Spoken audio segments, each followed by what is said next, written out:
Pumping పెట్టిందంటే మా కత్లాపూర్ మండలం అప్పటి వరకు ఎలాంటి నీటి సౌకర్యం లేకుండా ఇది వచ్చినాక చాలా సంతోషపడ్డాం మేము. కొంతమందికి కింది భాగం వల్ల తూములు పెట్టి కొన్ని చెట్లు రిప్పడం జరుగుతుంది. అదేవిధంగా పై భాగాలు ఉన్న వారికి ఒక్కొక్క రైతు తక్కువ 3 నుంచి 8 లక్షలు ఖర్చు పెట్టి వాళ్ళు పైప్ లైన్ వేసుకున్నారు. ఇప్పటి వరకు 2 సంవత్సరాల కింది వరకు కూడా వారందరికీ కనెక్షన్ ఇవ్వడం జరిగింది.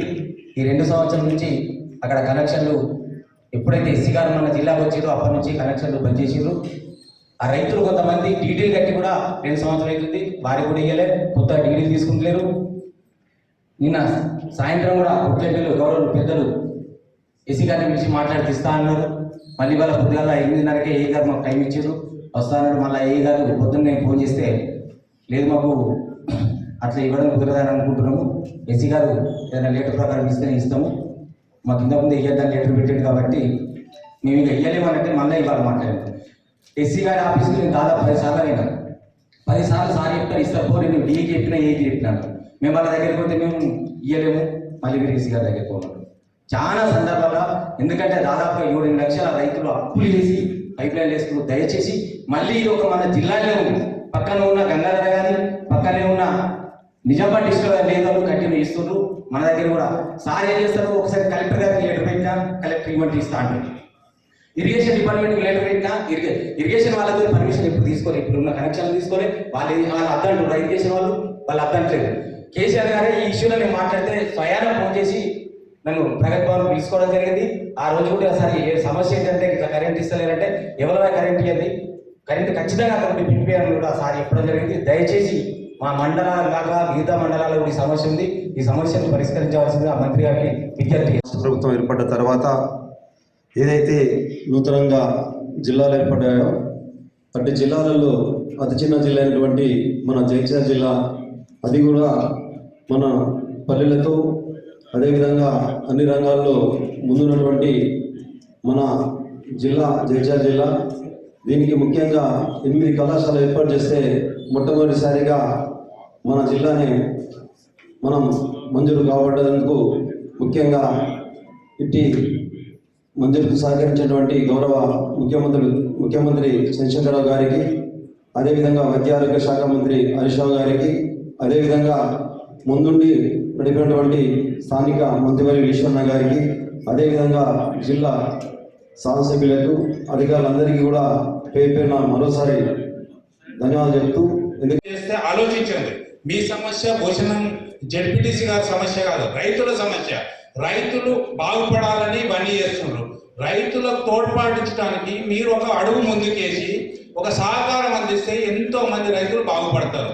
దాన్ని ఎప్పుడు కూడా మీరు 3 మీటింగ్లలో సాగదీస్తున్నారు, పరిష్కరించడం కాదు, దాన్ని ప్రొలాంగ్ చేస్తున్నారు తప్ప మంత్రి గారు చెప్పినా మన గౌరవ శాసనసభ్యులు చెప్పినా ఎవరు చెప్పినా దాన్ని ఆర్గ్యుమెంట్ చేస్తున్నారు. మీరు పని చేయాలన్నా దాన్ని ఆర్గ్యూకి పోతున్నారు, దీన్ని చేయరాదు అంటున్నారు. శాసనం చేసే శాసనసభ్యులే ఇక్కడ ఉన్నారు, మీరు అధికారం నుండి పనిచేసే వాళ్ళు మీరు దాన్ని తిరస్కరించే ప్రయత్నం చేస్తున్నారు. అది మంచి పద్ధతి కాదు అని మీకు హెచ్చరిస్తున్నా. 5,35,000 స్ప్రౌట్స్ అన్ని కూడా సోయింగ్ చేసి ఇప్పుడు దాదాపు 3 నెలల వయసున్న మొక్కలు మన దగ్గర ఉన్నాయి. అయితే రైతులకు కంపల్సరీ కూడా 10 నుంచి 12 నెలల వయసున్న మొక్కలు ఇవ్వాలి. కాబట్టి మనము ఇప్పుడే రైతులకు మొక్కలు ఇవ్వడానికి సిద్ధంగా లేం. కాబట్టి ఈ టార్గెట్ అంతా కూడా ఏదైతే 9 నెలల టార్గెట్ ఉందో ఇది డైరెక్టర్ ఆఫ్ హార్టికల్చర్ గారు మనకు జనవరి, ఫిబ్రవరి, మార్చి ఈ 3 నెలల్లో చేయమని చెప్పారు. మన రాష్ట్రంలో ప్రతి పల్లెలో ఆరోగ్యంగా ఉండాలని, అందుబాటులో ఉండాలని కళాశాలలు 8 కళాశాలలు మంజూరు చేయడం జరిగింది. అందులో జగిత్యాల జిల్లాలకే మొట్టమొదటిగా మంజూరు కావడం నిజంగా చాలా సంతోషంగా ఉంది. మా జెడ్పీ పక్షాన ముఖ్యమంత్రి కల్వకుంట్ల చంద్రశేఖరరావు గారికి, వైద్య శాఖ మంత్రి హరీష్ రావు గారికి, జిల్లా మంత్రివర్యులు కోపేశ్వర్ గారికి, కలెక్టర్ గారికి, జిల్లా పరిషత్ చైర్మన్ గారికి, శాసనసభ్యులకి అందరికీ జెడ్పీ పక్షాన ప్రత్యేకంగా కృతజ్ఞత తెలియజేసుకుంటున్నాను. నిజంగా పల్లె దవాఖానాలు కూడా మంజూరు చేయడం కూడా నిజంగా ఈ జిల్లా పరిషత్ పక్షాన ముఖ్యమంత్రి గారికి ప్రత్యేక కృతజ్ఞతలు తెలియజేసుకుంటున్నాను. ఈ అవకాశం ఇచ్చిన జిల్లా పరిషత్ చైర్మన్ గారికి ధన్యవాదాలు తెలియజేసుకుంటున్నాను. అనుమతించడం జరిగింది. ఇమీడియట్గా 13/6/2022 నుండి ఇది అమల్లోకి వస్తున్నట్టుగా మనకి అధికారిక ఉత్తర్వులు వెలువడినాయి. అలాగే ఎస్ఎస్సి ఎగ్జామినేషన్స్ కూడా గౌరవ కలెక్టర్ గారి ఆదేశానుసారము అన్ని ఏర్పాట్లతో దిగ్విజయంగా పూర్తి చేసుకున్నాము. మన బడిలో అయితే ఎస్టిమేషన్ అయ్యాయి కానీ మరి ఈపీఎస్ కింద అయితే ఇప్పటిదాకా ఒక పాఠశాల కూడా ఎస్టిమేషన్ అవ్వలేదు. ప్లస్ వాళ్ళకి ఇన్స్ట్రక్షన్ కూడా రాలేదని తెలుసుకున్నాము. ఇంకోటి ఏంటంటే రైతు మండలు ఎన్జిఓ గారు గత 30వ తారీఖు రోజు లీవ్ పెట్టి ఇప్పటి వరకు కూడా ఆయన మరి వర్క్కి రాలేదు. సో అక్కడ ఉన్నటువంటి స్కూల్స్కి చాలా ఇబ్బందిగా ఉంది. మరి అలాగే ఇటికాయ గ్రామం అనేది చాలా పెద్ద గ్రామం. మరి ఒక స్కూల్ అక్కడ స్కూల్స్ చాలా శిథిలావస్థలో ఉంది, జడ్పీ స్కూలు. మరి మన ఊరు మనవల్లో దానికి ఎలాంటి కూడా అవకాశం రాలేదు. అక్కడ ఉన్నటువంటి స్టూడెంట్స్ మ్యాక్సిమం 120+ స్టూడెంట్స్ ఉంటారు. మరి మాకు ఒక ఎన్జిఓని ఖచ్చితంగా ఇన్ఛార్జ్ కాకుండా ఖచ్చితంగా అక్కడ ఉండాలి. ఎందుకంటే మాకు చాలా ఇబ్బందులు ఉన్నాయి ఎన్జిఓ వల్ల. మరి ఆయనకు ఫోన్ చేసి కూడా కరెక్ట్ రెస్పాన్స్ ఉండదు, ఏది అడిగినా కూడా ఆయనకు చెప్పేటువంటి క్లారిటీ ఉండదు. దీనివల్ల మా మండల స్కూల్స్ కొన్ని వెంటబడి ఉన్నాయి. మరి అలాగే సెకండ్ ఫేజ్లో వచ్చేటువంటి దాంట్లో దావన్పల్లి విలేజ్ కూడా పెట్టాలని చెప్పి కోరుకుంటున్నారు. అఫ్కోర్స్ స్ట్రెంత్ తక్కువ ఉంది కానీ అక్కడ అంగన్వాడీ కూడా అవైలబుల్ లేదు. అంగన్వాడీ స్టూడెంట్స్ అక్కడ ఉన్నటువంటి అందరు స్టూడెంట్స్ అక్కడికి వెళ్తారు. ఆ స్కూల్ కూడా శిథిలావస్థలో ఉంది. దీన్ని కూడా మీరు దృష్టి సారించాలని చెప్పి కోరుకుంటున్నాను. ఆలోచించండి. మీ సమస్య భోజనం జడ్పీటీసీ గారి సమస్య కాదు, రైతుల సమస్య. రైతులు బాగుపడాలని ఇవన్నీ చేస్తున్నారు. రైతులకు తోడ్పాటించడానికి మీరు ఒక అడుగు ముందుకేసి ఒక సహకారం అందిస్తే ఎంతో మంది రైతులు బాగుపడతారు.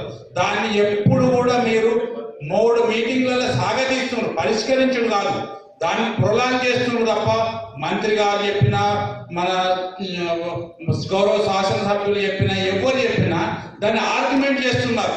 మీరు పని చేయాలన్నా దాన్ని ఆర్గ్యూకి పోతున్నారు. దీన్ని చేయరాదు అంటున్నారు. శాసనం చేసే శాసనసభ్యులే ఉన్నారు. మీరు అధికారం నుండి పనిచేసేటోళ్ళు మీరు దాన్ని తిరస్కరించే ప్రయత్నం చేస్తున్నారు. అది మంచి పద్ధతి కాదు అని మీకు హెచ్చరిస్తున్నా. మంచిగా ఒప్పుకుంటారు. మన పొద్దులేసి ఏం దూరేస్తాండి వాళ్ళు భయపడుతున్నారండి. ఇప్పుడు నాకు కూడా తెలియదు.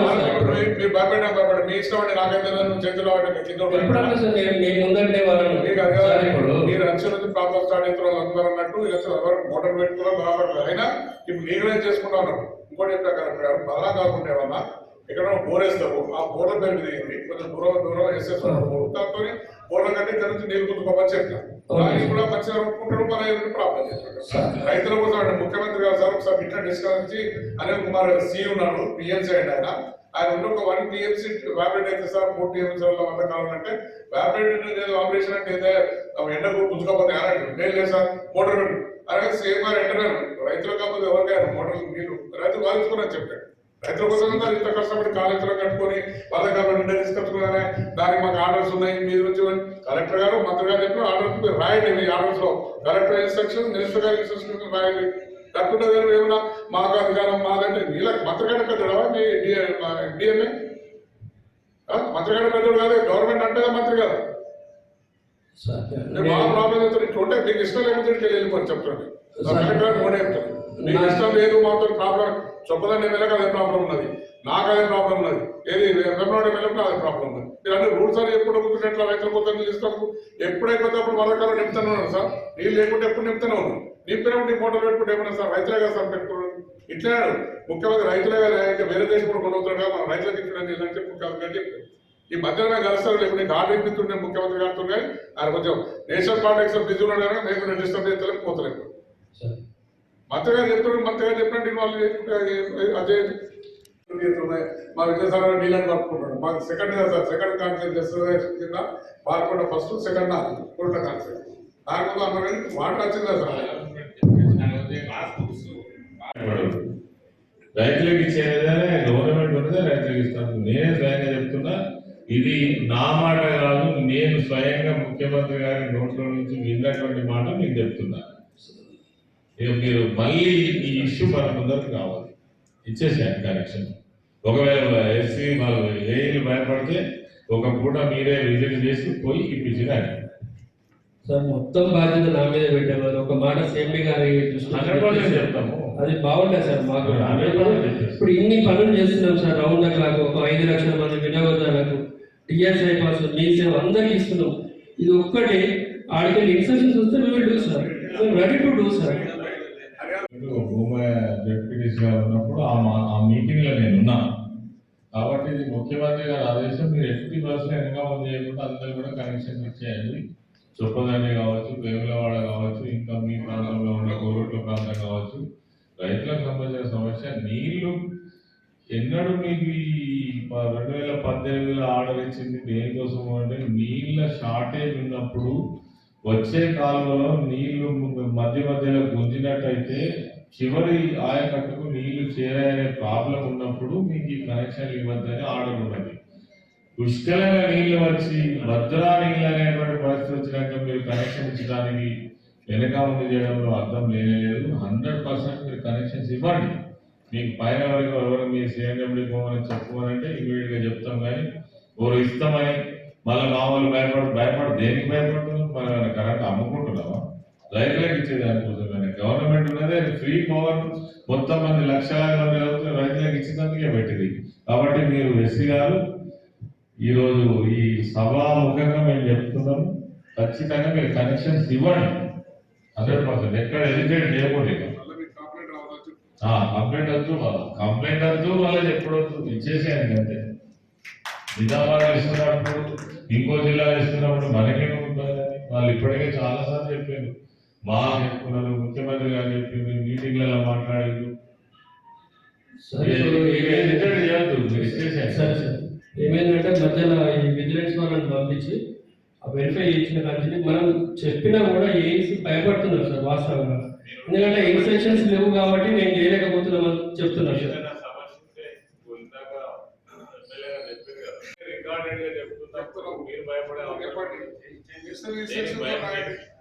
మీరు రైటింగ్ మంత్రి సీఎం గారు చెప్తున్నారు, మంత్రి గారు చెప్తున్నారు, కలెక్టర్ గారు కూడా చెప్తున్నారు. ఇంకే కావాలి మీకు? మీరు రాయండి మీ రిపోర్ట్లా మినిస్టర్ గారు ఫైనల్ చేసేదాన్ని. మీకు ఏమైనా చూసుకుంటాం మేము. మీకు చెప్పినా కూడా మీకేమైతే మేము కొట్లాడుతామని ముఖ్యమంత్రి దగ్గర నువ్వు ఉద్యోగాలు అయినా కాపాడే బాధ్యత బాగా చెప్పి ఇంకే కావాలంటే కనుక చెప్పండి. నువ్వు నాంసం బాగున్నా ఎస్సీ గారు బాగా నాటుతావు ఏదో ఆలోచిస్తూ భారతదేశం కావాలి పాకిస్తాన్ మన రైతులు మనం పెట్టుకోలేము. మీరు అనేది ఏంటి సార్? మీరు ఏం చేస్తాం సార్? దాని మీద ఎన్ఓసీకి రాసినాం సార్. సిఎండి గారు కూడా చెప్పినాం సార్. వాళ్ళ దగ్గర నుంచి ఎన్ఓసీ వస్తే చూద్దామన్నారు సార్ కూడా. తర్వాత ఇవన్నీ రాసాం సార్. చెప్పిన ఆయన గౌరవ మంత్రి వారికి చెప్పినవి కూడా రాష్ట్రం. వీళ్ళు ఏంటంటే సార్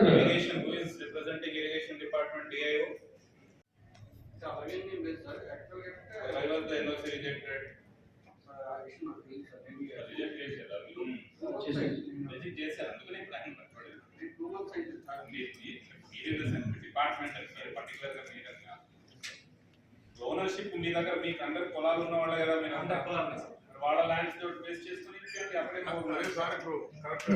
చూపేది ఇది 14 లక్షల సార్ బోర్డు చూసిస్తామని మీరు కూడా తప్పించుకోవచ్చు అని కూడా చెప్పారు. మంచిదే కదా సార్. అట్లా చాలా మందికి ఇప్పుడు మెట్టుకెళ్ళి కొంతమందికి ఇప్పించినట్టు వేయించి కాల్ చేసి అయితే 10 ఫీట్లు ఏమన్నా సార్ ఒక కేజీ పై మీరు పెట్టుకున్నా సరిపోతుంది.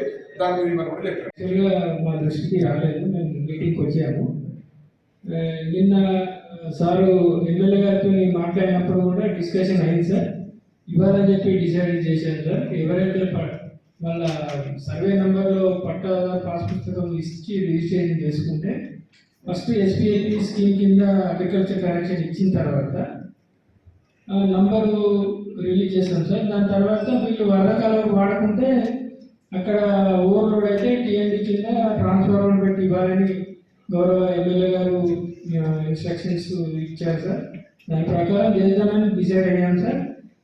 మరి ఏ గారిని కన్సల్ట్ చేస్తే పొద్దున రిజెక్ట్ చేశారు అని చెప్పి అంటున్నారు సార్. మా దృష్టికి రాలేదు, వెరిఫై చేశారు. అక్కడ వాడుకుంటే ఉన్న ట్రాన్స్ఫార్మర్ ఓవర్లోడ్ అయితే పెట్టమన్నారు సార్. అయినా కూడా ఏసీ భయపడుతున్నారు సార్. వాస్తవంగా ఈ మార్నింగ్ జరిగే విషయం నాకు తెలియదు సార్. చెప్పండి మీ ఇన్స్ట్రక్షన్ నడయా మీ ఏరియా మీ కంట్రోల్ లేదా అంటే దానికి చెప్తా కదా సార్. ఎస్సీ పాస్ కదా ఇప్పుడు ఏదైనా కూడా హెడ్ ఆఫీస్ ఇన్స్ట్రక్షన్స్ వస్తే అవుట్ రెడీ చేస్తాం సార్, చేయడానికి రెడీ ఉంటాం. Head of the department, head of the government అది ఇస్తున్నాం. ఆ పాస్బుక్ ఇస్తున్నాము. నేను ఇంకా వాళ్ళ భరణంగా కూడా మంచి మా వాళ్ళకి రైతులందరినీ కూడా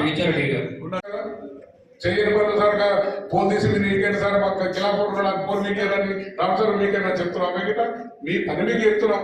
ఎక్కడ అవసరం ఉంటే అది పని చెప్తున్నాం మీకు అంతే. ప్రజలు ఏది కొడుతుంది మేము రిప్రజెంటేషన్ మీకు ఇచ్చు. వాళ్ళకి ఇష్యూస్ ఉంటే వాళ్ళకి ఉంది, కానీ సొల్యూషన్ ఏదో ట్రై చేస్తా ఉంటే మళ్ళీ మీరు కావాలని మీరు అడ్డుకులు వేస్తున్నారు అన్నట్టు మాట్లాడటం కూడా కరెక్ట్ కాదు కదా. దానికి సొల్యూషన్ వెతుకుతున్నాం కదా. నోట్ చేసుకున్నాం, note file as instructions of honourable minister meeting on plans అని చెప్పి నోట్ ఫైల్ లో రాసుకోండి.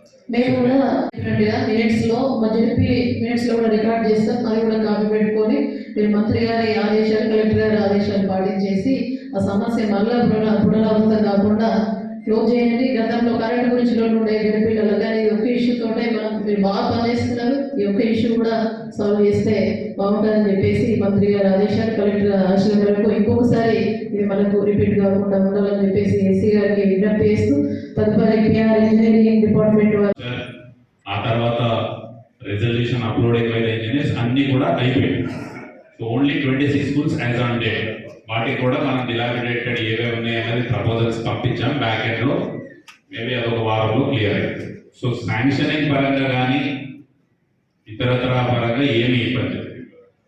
ఈ మొత్తం 274 స్కూల్స్ లో ఓన్లీ 22 స్కూల్స్ మాత్రమే 30 లక్షల కంటే పైన ఖర్చు అయ్యాయి. ఎందుకంటే మేజర్గా ప్రైమరీ స్కూల్స్ ఉన్నాయి. 22 స్కూల్స్ మాత్రమే 30 lakhs అబోవ్ ఎస్టిమేటెడ్ కాస్ట్ ఉన్నాయి. ఆ స్కూల్స్ లో కూడా ఈ ప్రొక్యూర్మెంట్ లో కన్సర్న్ ఎగ్జిక్యూటివ్ ఇంజనీర్స్, కన్సర్న్ ఎస్సీలకే ఆథరైజేషన్ ఇచ్చారు. ఈ ప్రొక్యూర్మెంట్ లో already tenders are being floated. మన ఊరు మన బడి కింద 274 స్కూల్స్ ఫస్ట్ ఫేజ్ లో మనకు శాంక్షన్స్ అయినాయి. ఆ 274 స్కూల్స్ లో ఒక 26 స్కూల్స్ తప్పించి ఆ 26 స్కూల్స్ కూడా అక్కడ డిలాబిడేటెడ్ రూమ్స్ ఉన్నప్పటికీ మన ఇంజనీర్స్ డిలాబిడేటెడ్ రూమ్ ప్లేస్ లో కొత్త క్లాస్ రూమ్ కట్టాలి అని అంటే ఎడ్యుకేషన్ డిపార్ట్మెంట్ వాళ్ళు 2 years బ్యాక్ యూడైజ్ డేటా తీసుకున్నారు. ఆ 2 సంవత్సరాల క్రితం అది శిథిలావస్థలో ఉండకపోయి ఉండొచ్చు, లేదా అక్కడ 0 వాల్యూ లేదా తక్కువ వాల్యూ ఇచ్చిన 26 స్కూల్స్ మాత్రమే శాంక్షన్స్ కాదు. మిగతా 274 స్కూల్స్ లో పోస్టులు లెక్క తీసుకున్నాం. సౌత్ కలిపి అవన్నీ ఎక్కున్నాం. గార్డ్స్ ఇద్దరు తీసుకున్నాం, సెక్యూరిటీ గార్డ్స్ ఇద్దరు తీసుకున్నాం. నాకు కూడా హాస్పిటల్లో 200-250 మంది డెలివరీ చేపిస్తున్నాను. అవుతున్నాయా లేవా? ఎన్నైతే నియమించారా? అయితే మా పోస్టులు తీసుకోకుండా నాకు పోస్టులు దగ్గర వస్తున్నాం. పోస్ట్ లేవు. ఒక 2 పోస్టులు కలెక్టర్ గారు 2 పోస్టులు ఏం చేసినారంటే అప్పుడు పెట్టింది. ఇది నేను మన ఇద్దరు పోస్టులు పెట్టేస్తే వాళ్ళకి ఇక్కడ ఇన్ఫర్మేషన్ లేదంటే వాళ్ళ పాపం 10 నుంచి జీతాలు ఏం లేదో 10 ఫ్రీగా చేశారు. వాడు ఒకటే చెప్తుండే ఎస్సీపీ లాగా ఒకరే చెప్తుండు, సార్ నేను 10 నుంచి నా జీతం ఉందా, ఎక్కడైతే జీతం లేదు, మళ్ళీ తల్లి పిల్లలు బాధపడే పరిస్థితులు. అంటే ఒకసారి మీరు చేయరు కొద్దిగా డిఎంహెచ్ గారు ప్రేమ నా దగ్గర తక్కువ సార్. నా హాస్పిటల్ తక్కువ కొంచెం కోట్లో పెట్టాలంటే బాగా స్పీడ్ ఉన్నామని మేము రోజు ప్రత్యేకంగా రోజు చూస్తాం. హాస్పిటల్ ఇంటి గంట ఉన్నది కనుక హాస్పిటల్ ఏం జరుగుతుంది కనుక రోజుకు ఫోన్ చేస్తా, నెలకు 10 మీటింగ్ పెడతా. ఇక్కడ హాస్పిటల్ బాగా రావాలి, మంచిగా డెలివరీ చేస్తారు. డాక్టర్స్ కూడా మంచిగా ఉన్నారు. వాళ్ళు అడగగానే కమిషనర్ గారి దగ్గర చెప్పగానే ఇమీడియట్ సిస్టమ్స్ కూడా ఇచ్చింది. 4 సిస్టమ్స్ ఎక్కడ నుంచి డిప్రెషన్ పంపించారు.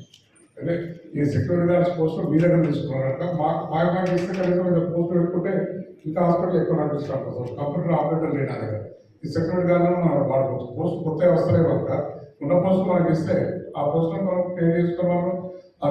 ఏదైతే సెక్యూరిటీ గార్డు ఆయన తీసుకుంటే అక్కడ దాంట్లో పోస్టులు పెట్టుకోవచ్చు.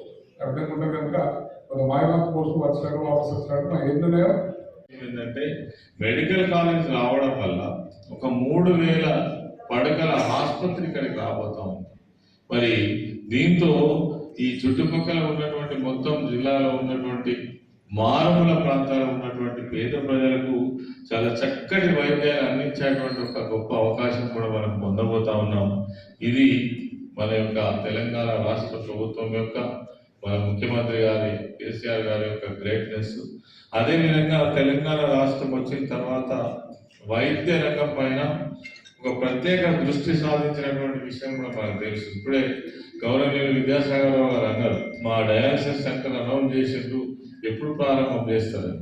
డయాలసిస్ సెంటర్ అంటే ఒక్క హైదరాబాద్ నగరంలో ఉండేటువంటి పరిస్థితి నిన్న ఉన్నటి వరకు. కిడ్నీ పేషెంట్స్ పొద్దున్న లేస్తే 3 రోజులకు ఒకసారి డయాలసిస్ చేసుకునేటువంటి వాళ్ళు కూడా హైదరాబాద్ వెళ్లాల్సిన పరిస్థితి. ఈరోజు కొరుట్లలో ఒక డయాలసిస్ సెంటర్, ధర్మపురి లాంటి ఒక చిన్న పట్టణంలో డయాలసిస్ సెంటర్, ప్రతి జిల్లా కేంద్రంలో ప్రతి డివిజన్ కేంద్రంలో కూడా డయాలసిస్ సెంటర్స్ పెట్టుకునే పరిస్థితికి వచ్చిన మనం. అదేవిధంగా ఎంసీఎస్ హాస్పిటల్స్ అసలు అవి ఎట్లా ఉంటాయో కూడా తెలియదు మనకు. నీలోఫర్ హాస్పిటల్ హైదరాబాద్లో తప్ప, ప్రైవేట్ దవాఖానాల్లో పిల్లల దవాఖాన తప్ప, అసలు ప్రభుత్వ రంగంలో ఒక పిల్లల దవాఖాన అనేటువంటిది మనం చూడలేదు. ఈరోజు ప్రతి జిల్లాకు 100 పడకల ఆసుపత్రి వచ్చేసింది. తర్వాత ప్రతి డివిజన్ కేంద్రంలో కూడా ఒక 50 పడకల ఆసుపత్రి వచ్చింది. మరి మాకు ధర్మపురి లాంటి చిన్న పట్టణంలో కూడా 50 పడకల ఎంసీఎస్ ఆసుపత్రి రావడం అంటే వైద్య రంగంలో మనం ఎంత దూరం అంటే పోగలిగినాం అనేటువంటి విషయాన్ని కూడా మరి ఈ సందర్భంగా నేను గుర్తు చేస్తాం. అత్యున్నతమైనటువంటి మరి పెద్ద ఆసుపత్రుల నిర్మాణానికి ఈరోజు పూనుకోవడం జరిగింది. వాటికి సంబంధించిన ఏర్పాటు జరుగుతున్నాయి. అదేవిధంగా వరంగల్ పట్టణంలో ఆ జైలు ఉన్నటువంటి ప్రాంతాన్ని కూడా షిఫ్ట్ చేసి అక్కడ కూడా చాలా పెద్ద హాస్పిటల్ కూడా కట్టడానికి ప్రభుత్వం ముందు. అంటే వైద్య రంగంలో మన ప్రభుత్వం, మన ముఖ్యమంత్రి గారు చేస్తున్నటువంటి ఒక ప్రయత్నం ఏదైతే ఉందో చాలా గొప్ప ప్రయత్నం అని సందర్భంగా నేను తెలియజేస్తా ఉన్నాను. ఏదైతే హైదరాబాద్ నగరంలో కట్టడానికి తలపెట్టినటువంటి 4 ఆసుపత్రులు ఉన్నాయో ఆ 4 వచ్చిన తర్వాత, వరంగల్ లాంటి ప్రాంతంలో పెద్ద ఆసుపత్రి వచ్చిన తర్వాత పేద ప్రజలకు వైద్యం ఎంత అందుబాటులోకి వస్తుంది అనేటువంటిది ఒకసారి మనం అర్థం చేసుకోవచ్చు. కాబట్టి వైద్య రంగంలో కూడా దేశంలో మనం మించినటువంటి రాష్ట్రం లేదని మనం ఘంటాపరంగా చెప్పవచ్చు. ఈరోజు హరీష్ రావు గారు మరి ముఖ్యమంత్రి గారి సూచనల మేరకు, సలహాల మేరకు వైద్య శాఖకు మంత్రిగా వచ్చిన తర్వాత అద్భుతమైనటువంటి కార్యక్రమాలు చేయడం జరుగుతూ ఉంది. ప్రైవేట్ హాస్పిటల్లో జరుగుతున్నటువంటి ఈ మరి ఏవైతే సెక్షన్స్ విషయంలో ప్రతి జిల్లాలో ఒక రివ్యూ నిర్వహించి అసలు ఎందుకు జరుగుతున్నాయి, జరగడానికి కారణం ఏంటి, వాటిని అరికట్టేటువంటి ప్రయత్నం అనేటువంటిది చాలా పెద్ద మొత్తంలో జరిగింది. ఈరోజు ప్రభుత్వ హాస్పిటల్లో పనిచేసేటువంటి డాక్టర్స్ కావచ్చు, అటెండర్ కావచ్చు, వార్డు బాయ్ కావచ్చు, నర్సు కావచ్చు, అసలు మీరు ఏం చేస్తున్నారు, రోజులో ఏం పని చేస్తున్నారు, ఎంతమంది ఉన్నారు, ఎవరెవరికి ఏం బాధ్యతలు ఉన్నాయనేటువంటి విషయాలను కూడా అంత డీప్ గా రివ్యూ చేసేటువంటి ప్రయత్నం ఈరోజు వైద్య రంగంలో జరుగుతుంది. ఒకంత అధికారులకు, డాక్టర్లకు అందులో పనిచేసేటువంటి ఆ వ్యవస్థ కొంత ఇబ్బంది అనిపిస్తుంది కావచ్చు, కానీ పేద ప్రజలకు మాత్రం చాలా గొప్పగా మేలు జరిగేటువంటి ప్రయత్నం జరుగుతుంది. జిల్లా కొత్త జిల్లాగా ఏర్పడడం, ఈ ప్రాంతంలో ఉన్నటువంటి ప్రజల యొక్క అనేక సంవత్సరాల కోరిక జగిత్యాల పట్టణాన్ని జిల్లా కేంద్రంగా మార్చాలనేటువంటి దాన్ని పూర్తి స్థాయిలో మన తెలంగాణ రాష్ట్రం ఏర్పడ్డ తర్వాత కొత్త జిల్లాల ఏర్పాటు సమయంలో జగిత్యాల జిల్లాను ఏర్పాటు చేసుకోవడం జరిగింది. తద్వారా ఈ యొక్క ప్రాంతానికి ఒక ప్రత్యేకమైనటువంటి గుర్తింపు రావడంతో పాటు జిల్లా కేంద్రంలో ఉండవలసినటువంటి అన్ని హంగులు కూడా, అన్ని ఏర్పాట్లు కూడా, అన్ని మరి అవకాశాలు కూడా మనకు దక్కేటువంటి అవకాశం కలిగింది. అంతేకాకుండా జగిత్యాల జిల్లా ఒక వ్యవసాయ ప్రాంతానికి కేంద్రంగా ఉన్నటువంటి జిల్లా. ఇక్కడ నుంచి చాలా పెద్ద సంఖ్యలో మనం ప్యాడీ కానీ ఇతర మరి పంటలన్నీ కూడా పండిస్తున్నటువంటి ప్రాంతం. దానికి అనుగుణంగానే ఈరోజు అభివృద్ధి క్రమంలో కూడా బ్రహ్మాండంగా ఇక్కడ కావాల్సినటువంటి హంగులన్నీ కూడా ఏర్పాటు చేసుకోవడం జరుగుతూ ఉంది. ఇప్పటికే ఉన్నటువంటి మరి నర్సింగ్ కాలేజ్ కావచ్చు, వెటర్నరీ కాలేజ్ కావచ్చు, మిత్రులు చెప్పినట్టుగా జేఎన్టీయూ కావచ్చు, మరి ఇవన్నీ ఉండడంతో పాటు మరి అనేక సంవత్సరాల నుంచి జిల్లా ఏర్పడిన నాటి నుంచి కూడా ఇక్కడ ప్రజల యొక్క కోరిక మాకు ఒక మెడికల్ కాలేజ్ అప్పుడు ముఖ్యమంత్రి గారు వచ్చినప్పుడు అనౌన్స్ చేసిండ్రు, దాన్ని చేస్తే బాగుండు అనేటువంటి ఆ యొక్క కోరిక డిమాండ్ ఏదైతే ఉందో దాన్ని ఖచ్చితంగా అమలు చేయాలనే ఉద్దేశంతో ముఖ్యమంత్రి గారు మరి మన జిల్లా కేంద్రానికి ఒక మెడికల్ కాలేజ్ ఇవ్వడం అనేటువంటిది మనందరికీ కూడా సంతోషకరమైనటువంటి విషయం, గర్వకారణం మన జిల్లాకు కూడా. అంతేకాకుండా మన ఒక్క జిల్లానే కాకుండా ఈ రాష్ట్రంలో 33 జిల్లాలు ఉంటే 33 జిల్లాలకు 33 మెడికల్ కాలేజీలను ఏర్పాటు చేసుకోగలిగినటువంటి రాష్ట్రం తెలంగాణ రాష్ట్రం. ఇది నాకు తెలిసినంత వరకు దేశంలో ఏ రాష్ట్రంలో కూడా ఇంత పెద్ద సంఖ్యలో మెడికల్ కాలేజెస్ లేవు. మనం మరి ఎంత గొప్పగా ముందంజలో ఉన్నామో ఒక్కసారి మనం ఆలోచించుకోవచ్చు. అదేవిధంగా కేంద్ర ప్రభుత్వం కూడా అనేక మెడికల్ కాలేజెస్ అనౌన్స్ చేసింది, చాలా రాష్ట్రాలకు ఇవ్వడం కూడా జరిగింది. 150 మెడికల్ కాలేజీలు దేశం మొత్తం మీద ఏర్పాటు చేస్తే తెలంగాణ రాష్ట్రానికి ఒక్క మెడికల్ కాలేజ్ కూడా ఇవ్వనటువంటి పరిస్థితులలో ఉన్నప్పటికీ మరి మన రాష్ట్ర ప్రభుత్వమే, మన ముఖ్యమంత్రి గారి చొరవ తీసుకొని మరి ఈరోజు 33 జిల్లాలకు 33 మెడికల్ కాలేజీలు ఏర్పాటు చేసుకోవడం మన తెలంగాణ రాష్ట్రానికి గర్వకారణం. అదేవిధంగా ఈ అనౌన్స్ చేసినటువంటి మెడికల్ కాలేజీలలో ఫస్ట్ లిస్ట్లోనే, ఫస్ట్ ఫేజ్లోనే జగిత్యాల జిల్లా ఏదైతే నేషనల్ మెడికల్ కమిషన్ మరి మనకు ఆర్డర్ ఇచ్చి 150 సీట్లకు అనుమతించి ఇప్పుడు ఈ సంవత్సరం నుంచే మనం ప్రారంభం చేసుకునేటువంటి అవకాశం జరగడం, ఇది కూడా మనకు ఇక్కడ మరి అధికారులు కావచ్చు, తర్వాత వెంటనే తీసుకున్నటువంటి కలెక్టర్ గారు కావచ్చు, మెడికల్ కాలేజ్ మరి ప్రిన్సిపల్ గారు కావచ్చు, వీళ్ళందరూ కూడా చేస్తున్నటువంటి ప్రయత్నంలో భాగంగానే మనం ఇవన్నీ కూడా ఏర్పాటు చేసుకోగలిగినాం.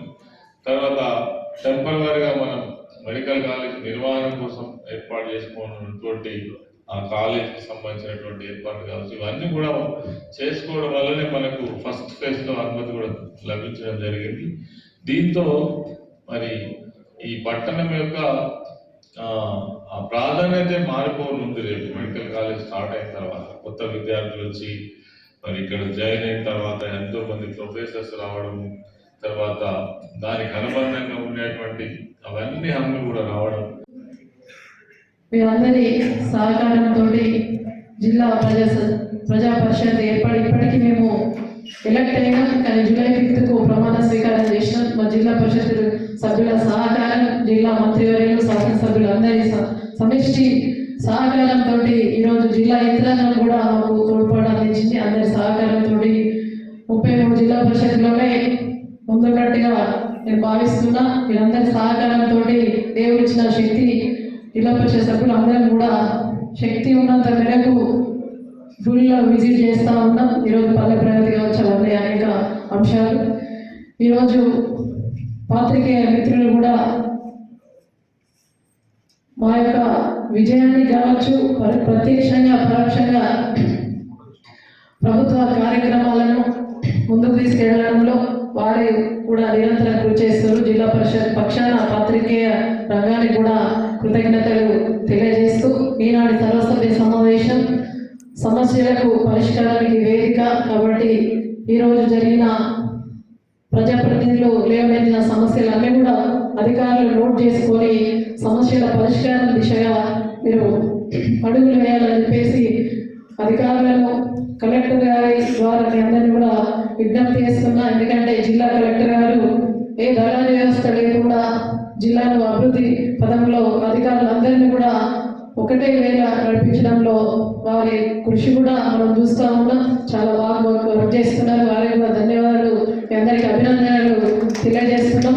అధికారులు, ప్రజాప్రతినిధులు, మంత్రి గారి ఆధ్వర్యంలో అందరం కూడా ఒకే రూట్లో వెళ్తే, యూనిఫామ్లో ఉంటేనే జిల్లా అభివృద్ధి అనేది సాధ్యమవుతుంది. మనం అందరం కూడా ప్రభుత్వానికి ప్రతినిధులు, ప్రజలకు సేవలుగా పనిచేస్తున్నాం కాబట్టి అదే ఒకటి మనము కొనసాగించాలని చెప్పేసి కోరుకుంటూ, ఈనాడు ఈ యొక్క సర్వసభ్య సమావేశంలో ముఖ్యంగా మెడికల్ కాలేజ్ తీర్మానం, ముఖ్యమంత్రి గారికి కృతజ్ఞత తీర్మానాన్ని ప్రవేశపెట్టడం జరిగింది. కృతజ్ఞతలు ఎన్ని చెప్పినా కూడా సరిపోదు మెడికల్ కాలేజ్కి హాస్పిటల్ ఇచ్చినందుకు. అదేవిధంగా ఈరోజు మెడికల్ కాలేజ్ రావడంలో మంత్రి గారు, శాసనసభ్యులు, ప్రజాప్రతినిధుల కృషితో పాటు మరొకసారి వీరందరికీ కృతజ్ఞతలు తెలియజేయాలి. అప్పుడు ఎలక్షన్లలో అప్పుడు ఎంపీ గారు కల్వకుంట్ల కవిత గారి ఒక కృషి కూడా మెడికల్ కాలేజీలో ఉందని చెప్పేసి మనం చెప్పుకోవచ్చు. ఈ యొక్క జిల్లాలో ఇదే విధంగా మీ మంత్రి గారి ఆధ్వర్యంలో, వారి అడుగుజాడల్లో మేము నిరంతరం కూడా పనిచేసి జిల్లాను అభివృద్ధి పథంలో ఉంచడానికి ప్రజాప్రతినిధుల అధికారులందరూ కూడా కవిత గారి ఆధ్వర్యంలో దాదాపు 140 కోట్లతోటి ఆ యొక్క బిల్డింగ్ను పూర్తి నిర్మాణం చేసుకున్నాం. సభలో లేకపోయినా పనిచేసిన వాళ్ళను గుర్తుంచుకోవాలి కాబట్టి అందరూ కూడా చప్పట్లతోటి కృతజ్ఞతలు తెలియజేయాల్సిన అవసరం ఉంది. అదేవిధంగా నర్సింగ్ కాలేజ్ అన్నట్టుగా ఎడ్యుకేషన్ మెడికల్ హబ్గా ఈరోజు డయాగ్నోస్టిక్ సెంటర్ను 2 కోట్లతోటి మనం ప్రారంభించుకున్నాం. 57 రకాల టెస్టులు ఉంటాయి అందులో. కాబట్టి దీన్ని పూర్తిగా పల్లెకు అవేర్నెస్ కల్పించాలి. అదేవిధంగా రేడియాలజీ సెంటర్ కూడా 75 లక్షలతోటి ఏర్పాటు చేసుకున్నాం. MCHను 17 కోట్లతోటి నిర్మించుకున్నాం మాతా పిల్లలకు సంరక్షణ కేంద్రంగా. అదేవిధంగా వైరాలజీ సెంటర్ ఉంది. ఈ విధంగా మెడికల్ కాలేజ్ కొన్ని కోట్ల వ్యయమని కాకుండా ఒక మంచి పేదవాళ్ళకి ఖర్చు కాకుండా రాష్ట్ర ప్రభుత్వమే భరించి ఈ విధంగా మన ప్రభుత్వం ప్రజలకు అందుబాటులో ఉండే ప్రభుత్వం, పేదల ప్రభుత్వం కాబట్టి మనకు మెడికల్ కాలేజీ కోసం కృషి చేసినటువంటి మన మంత్రివర్యులు ఈశ్వరన్న గారి యొక్క మెడికల్ కాలేజీపై వారి సందేశం ఇవ్వవలసిందిగా కోరు.